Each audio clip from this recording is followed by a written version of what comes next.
Então, para encerrar os conceitos sobre eletroquímica, a gente vai tratar nesse último vídeo sobre a lei de Faraday. A gente viu já até aqui que a passagem da corrente elétrica através de uma solução iônica ou um material fundido pode levar à deposição de metal no cátodo. Mas qual seria então a relação entre a quantidade de corrente elétrica e a massa de material depositada? E é neste sentido que Faraday começou a propor alguns estudos. Faraday é, inclusive, considerado o pai da eletroquímica. E é importante destacar que, quando ele fez os estudos dele, não se conhecia nem o elétron e nem a estrutura atômica. Então, por isso que a gente vai ver depois alguns avanços em relação às proposições de Faraday. Mas, ainda assim, aquilo que ele propõe é muito importante. Então, o que o Faraday propôs? Que ficou conhecido inclusive como a primeira lei de Faraday.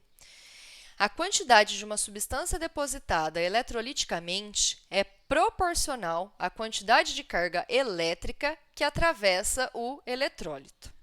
E, assim sendo, matematicamente, a gente pode expressar a lei de Faraday da seguinte forma, que a massa da substância a ser depositada é igual a K, que é uma constante de proporcionalidade, vezes Q, que é a quantidade de carga elétrica que percorre o sistema. A quantidade de carga elétrica é dada em Coulomb e pode ser calculada se a gente multiplicar a intensidade da corrente elétrica pelo tempo em que ela vai ser aplicada no sistema. E, por isso, a gente também pode dizer que, por ser a quantidade de carga elétrica dada em Coulomb, a corrente dada em ampere, a intensidade da corrente, e o tempo dado em segundos, então 1 Coulomb é equivalente a 1 ampere por segundo. E Faraday, então, determinou que, para a obtenção de um molde de diferentes substâncias, eram necessários valores de quantidade de carga múltiplos de 96.485 coulombs. Então, por perceber que este valor era uma constante, então ele foi chamado de constante de Faraday, sendo que K, que é a constante de proporcionalidade já apresentada lá em cima, é igual a 1 sobre a constante de Faraday. Depois da determinação da constante de Avogadro, a carga do elétron, que foram conceitos que vieram depois dessas determinações propostas por Faraday, verificou-se que a constante de Faraday é igual à carga de 1 mol de elétron.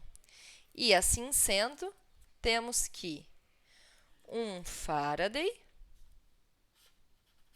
é igual a 96.485 coulombs por mol de elétron.